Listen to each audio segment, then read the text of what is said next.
El gobierno del Paraguay no quiere saber nada de la gente de a pie, de la gente empobrecida, de la gente que vive en y de la calle. Y yo hoy te voy a explicar por qué, cómo y por qué. En primer lugar, al gobierno paraguayo, al gobierno actual, no le interesa cómo y cuánto gana su platita el paraguayo promedio, el Pepe, como dije una vez. Paraguayo promedio, P mayúscula, P mayúscula. No le interesa que falten frutas y verduras en la mesa del paraguayo, que coma tortilla todos los días, que no tenga un trabajo fijo, que tenga salario mínimo e IPS. Le chupa un huevo, porque a este gobierno en realidad lo único que le interesa es llevarse los 2.000 millones de dólares aproximadamente, que dice el BID, 3,9% o 4% del PIB, que se gasta y se malgasta, que se roba por año en el Paraguay de una manera escandalosa. 2.000 millones de dólares que se malgasta y o se roba, según el BID, equivale a 10.000 millones de dólares en los 5 años. Eso significa que hay ambulancias, como dice la senadora Samaniego, que están llevando a los heridos, se matan, se sacan la cabeza. Ya hubo un presidente, un vicepresidente asesinado en tiempos pasados. Ahora, hace poco, mataron a un fiscal y nadie sabe de dónde salió la orden, el fiscal Pechi, oye, Yucachube, Colombia. Y el Senado, y la Comisión Legislativa Parlamentaria, ahora de las vacaciones permanentes, creo que le llaman, no quieren que se investigue, no hubo quórum, va a Europea.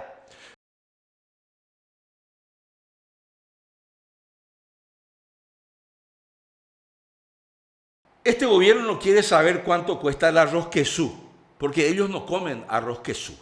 Este gobierno no quiere saber cuánto cuesta el alquiler, cuánto cuesta vivir en alguno de los millares de asentamientos que están alrededor de Asunción y el departamento central.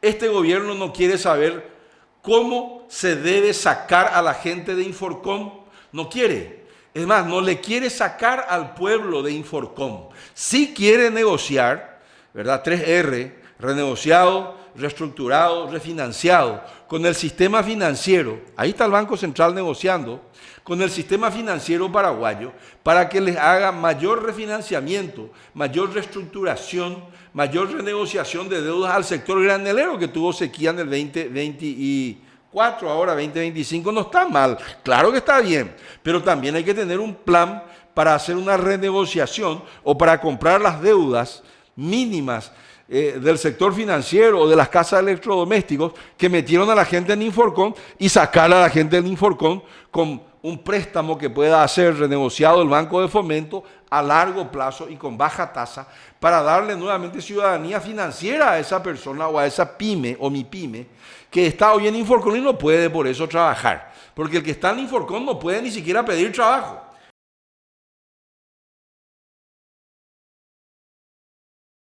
Este gobierno no sabe ni no quiere saber de cómo darle casa a la gente. 20.000 casas prometió el señor Peña y apenas 6.000 se han, creo que, entregado en el 2024.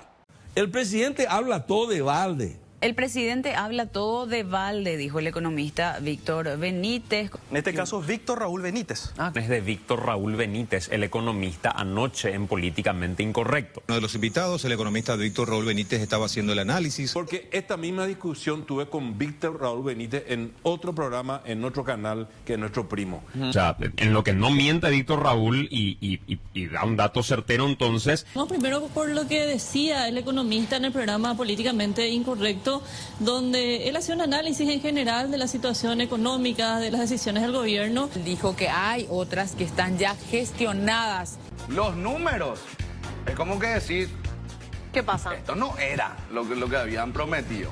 La entrega de casas y había prometido unas 20.000 casas. ¿Qué es lo que pasó? ¿Qué es lo que vos dijiste sobre el tema de viviendas, por ejemplo, y estamos terminando un año? Sí. Pero en la práctica son 6.000 personas nada más las que van a tener una vivienda. Tranquilos, señores, la cena de Navidad ya está gestionada. No está cocinada. Pero ya cuenta como cena la gestión, te dicen, ¿verdad? Las falsas promesas. Justamente se refirió al gobierno de Santiago Peña y una mentira que apunta a concretarse, dice él, porque a fin de año, de acuerdo a los datos oficiales, se va a llegar a unas 6.000 casas entregadas, cuando que el compromiso de campaña había sido de 20.000. Invito a todo el equipo de La Lupa a un feroz asado. Local, mi casa que está gestionada. ¿Es verdad, ministro, que llegan a 6.000 viviendas para cerrar este 2024? Porque habían prometido entregar 20.000 viviendas por año y dijo que solamente al 31 de diciembre llegarían a 6.000. Pasó vergüenza el señor ministro delante del señor Enrique Vargas Peña, pasó vergüenza delante de un montón de periodistas. Cuando yo dije delante de un programa llamado Políticamente Incorrecto de Luis Vareiro que este gobierno habla todo de balde, vean. Solo 83 beneficiarios pudieron financiar su primera vivienda a través del programa Xerogaporá. Pero el rollo está rebotando, algo no anda. El sobreendeudamiento que tenemos de mucho de la gente que es trabajadora, ¿verdad? Plata en la población. Sí. Este gobierno no quiere saber nada de los remeseros y las remeseras, heroicos paraguayos que viven en España, en Buenos Aires o en Estados Unidos, y mandan plata. Mandaron casi 700 millones de dólares en el 2024, 621 millones de dólares en el 2023. Más que Itaipú, muchísimo más que las poderosas turbinas de Itaipú.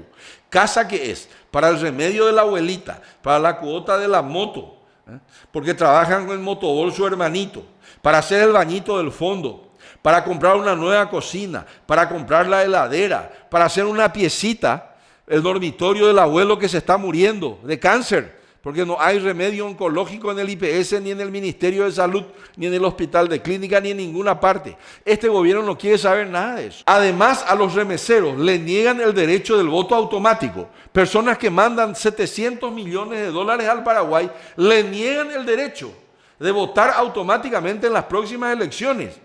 ¿Por qué? Porque le exigen que se tenga que hacer un registro para poder votar a gente que tendría que viajar hasta algún consulado en España, de ciudades donde no hay consulado a ciudades donde no hay consulado. El gobierno no quiere saber nada de la gente empobrecida en el Paraguay. Este gobierno no quiere saber nada de la educación. En este país tenemos apenas 9 años de escolaridad en promedio en todo el Paraguay. Y a cada 10 años subimos un año en la escolaridad. Jamás vamos a poder salir de la pobreza. Según un estudio de infraestructura escolar del Banco Mundial, de un señor llamado Quintin Wodum, realizado por el Banco Mundial, urgen 1.293 millones de dólares solo para mejorar la calidad de las escuelas en su aspecto material y construir nuevas unidades. Y tu llama con estudio Coagna. En cuanto al tema cualitativo, no hace falta recordar, pero vamos a recordar. En América Latina se está penúltimo detrás de Haití en el test de PISA. La deserción escolar alcanza al 40%. Es el peor país en matriculación con solo 85%. Esta bomba está armada y le va a explotar a este presidente, ya le está explotando, y a cualquier otro si no se hace un choque de gestión. Este gobierno no quiere saber nada de la salud, como ya lo venía diciendo y ahora repito. La pandemia puso al desnudo, fíjense, se necesitan más de 3.000 millones de dólares para mitigar la enfermedad. Subir del 2,9 al 6% del PIB en los gastos sanitarios en el Paraguay. Les cuento, cuidar de la salud es algo grave, es un país peligroso para vivir. Solo 28 de cada 100 paraguayos tiene cobertura en algún sistema de salud público o privado. ¿Qué tal? El 49% de lo que se gasta en salud es gasto de bolsillo y supera el 40% de la capacidad de pago de las familias paraguayas. Los gastos catastróficos de salud inciden en el 60% de los hogares rurales y al 73% de los hogares pobres. ¿Qué tal? Desastre, ¿cuál será? El 15% de todos los hogares paraguayos fueron empobrecidos por temas de salud en los últimos años. Muchas muertes por causa de la salud acontecen en el Paraguay. El 65% de los óbitos en el 2000, eran por problemas de enfermedades no transmisibles, presión alta unida. Ahora es el 75% de los óbitos es por enfermedades no transmisibles. Este gobierno no quiere saber nada con respecto a la infraestructura vial. El Paraguay es un país sin rutas, 17.000 kilómetros faltan. 3.000 más o menos se hizo hasta que llegó Marito, hizo un 4.000 más o menos, llegamos a 7.000. ¿Cuánto falta? 10.000 kilómetros de rutas para poder mover la producción, para que la gente se mueva de una ciudad a otra, para que los productos puedan salir de las compañías. 10.000 millones de dólares, vean, ese es el déficit. Este gobierno no quiere saber nada de la desigualdad. Paraguay es el tercer país más desigual de Latinoamérica, el antepenúltimo en Producto Interno Bruto per cápita, uno de los más bajos de la región. El 20% de los más ricos recibe el 51% de los ingresos. ¿Qué tal? Y el 20% de los más pobres el 4,9%. Brutal la desigualdad. Este gobierno no quiere saber nada de los jubilados. Por eso modifica las leyes con respecto a la jubilación. No funciona su Consejo Nacional Maembo de Seguridad Social, algo así que se creó ahora, con la superintendencia previsional, que se fue ahí creo que se fue al un banco central, algo así, tiene que haber una superintendencia previsional. Tampoco paga su aporte al IPS. Desastre con este gobierno es. Este gobierno tampoco quiere saber nada de los empresarios formales del Paraguay, por eso permite el contrabando. Ahora, en el 2025, salió en el diario del señor expresidente, del señor Horacio Cartes, la confirmación de lo que yo decía desde julio, agosto, septiembre del año pasado. ¿Qué yo decía? Yo decía que el crecimiento del PIB del 2024 sería gracias a Milei y a Caputo, porque ellos, al mitigar la brecha cambiaria del dólar blue versus el dólar oficial, están haciendo que el consumo en Paraguay suba formal. Combustibles subió más de 20% en el 2024 versus el 2023. Les cuento, no es que subió más. Lo que pasó es que empezamos a importar formalmente combustibles y productos alimenticios de la Argentina y de todas partes del mundo. 70% bajó el contrabando, dice el diario de Horacio Cartes, y me da la razón a mí. Cuando que a mí se enojaron conmigo, el ministro del MEF y el viceministro de la recaudación, ¿verdad? Se enojaron conmigo. Yo inclusive hoy me reafirmo de que gran parte de la suba de la recaudación del 2024 no fue ni más ni menos que formalización, gracias a Milei, de un montón de importaciones. No se olviden que gran parte de las recaudaciones en Paraguay proviene, 45% creo que, del comercio exterior. ¿Qué tal? Se formalizó muchísimo, pero gracias a Milei, gracias a que Milei empezó a cortar la diferencia cambiaria.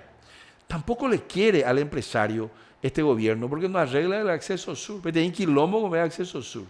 El acceso sur es la ruta por la donde circula la mayor parte del Producto Interno Bruto del Paraguay. Y siempre digo, no cortan el césped y tampoco arreglan la ruta llena de baches. Es un verdadero desastre. Este gobierno no quiere saber nada del imperio de la ley. No quiere que haya justicia en el Paraguay. Y el fiscal tampoco quiere. Les voy a contar por qué. Dice el fiscal general del Estado de que él no va luego a investigar el 70% de los casos de delitos que hay en Paraguay porque no tiene recursos, dice. Quiere decir que solo el 30% va a investigar. Pero ¿dónde hay rule of law, como dicen los americanos? Por eso estamos medio último, medio colero en imperio de la ley, en los rankings internacionales. El fiscal dice que no va a investigar luego la muerte de Pechi porque tampoco hay recursos. Ahí nomás investigó. Y el 8 de diciembre del 2024 tuvo la caradurez de decir de que él no puede investigarle a un señor expresidente declarado corrupto con bienes congelados por el Departamento del Tesoro y por el Departamento de Estado del Gobierno de los Estados Unidos, porque no le coge plata, chicos. En realidad yo le digo, y ya le dije varias veces, que él no tiene plata porque no investiga a los corruptos, por eso es que no hay plata, por eso es que no se recauda en el Paraguay, por eso es lo que acá se arreglan a balazo cualquier cosa. El gobierno no quiere que haya justicia. Se compran y se venden las, ¿cómo se dice? Las sentencias. Este gobierno le perjudica a la gente que paga más de una vez sus pagarés Ahora salió el fraude de los pagarés, gente humilde, clase media, que está siendo estafada por un equipo de jueces y por un equipo de ujieres que se vuelven todos locos. Este gobierno no le interesa a la gente, no le interesa. Solo le interesan sus 2.000 millones de dólares que ellos roban, que son 10.000 millones de dólares a cada 10 años. Me comprometo a seguir hablando de todos estos temas. Fíjense, el déficit fiscal, este gobierno gana elecciones con déficit fiscal y con endeudamiento. De 3.000 millones de dólares que le dejó Lugo, ahora tenemos casi 18.000 millones de dólares de deuda pública. Así es fácil ganar, con evasión, con déficit fiscal y encima con endeudamiento. Este gobierno y los anteriores del mismo signo político, a partir del 2012-2013, le endeudaron al Paraguay. 4.000, 5.000 millones fue HC. 6.000 millones Ari fue Mario Abdo. Y ahora este señor ya está endeudando ya otra vez. Estamos nosotros, más de 2.000 millones me parece. Nosotros estamos hasta el subsidio del micro, ese que sí, subsidio del transporte público, para Asunción y Gran Asunción nomás. En el interior, que se mueran todos los paraguayos de tierra adentro, que se mueran todos con su transporte público. Desastre con los vehículos. Es un desastre. Miren el transporte público aquí en Canindeyusa, que es esta foto que están viendo. Desastre. Es un verdadero desastre. ¿Y saben cómo pagan el subsidio del micro? Con bonos soberanos. Con bonos soberanos pagan. O sea, con deuda para nuestros nietos estamos pagando el subsidio del transporte público. Solo les quiero decir finalmente que la cantidad de desastre, de robos, de nepos, de nepo babies, de planilleros, de malgasto público, de dejarle abandonada a la gente sin salud y sin educación, tiene límites. La democracia que soporta todas esas cosas algún día osó y dejape, dice, ¿verdad? En algún momento dado, esta democracia se puede llegar a acabar, porque la gente le puede preferir a un dictador, la gente le puede preferir a alguien que diga que va a cortar cabezas, la gente le puede preferir a un militar, cuidado que el Brasil detuvo hace poco a un militar, o la gente le puede preferir a alguien que suba inclusive la pobreza, como acá en la Argentina, prometiendo un futuro mejor. Y venga la pobreza al Paraguay, se amplíe la cantidad de pobres que hay en Paraguay. Dicho esto, solamente planteo que en las próximas elecciones del 2026, segundo hay candidato de nada, ahora ya viene la próxima elección del 2026, pero taporana lo mitad. Ñambo esa illona, la ñan de mente, la ñan de pensamiento, ña cambiando la ñan de pensamiento. Cambiemos la forma de pensar para cambiar la forma de vivir. Que Dios nos perdone y que Dios nos bendiga.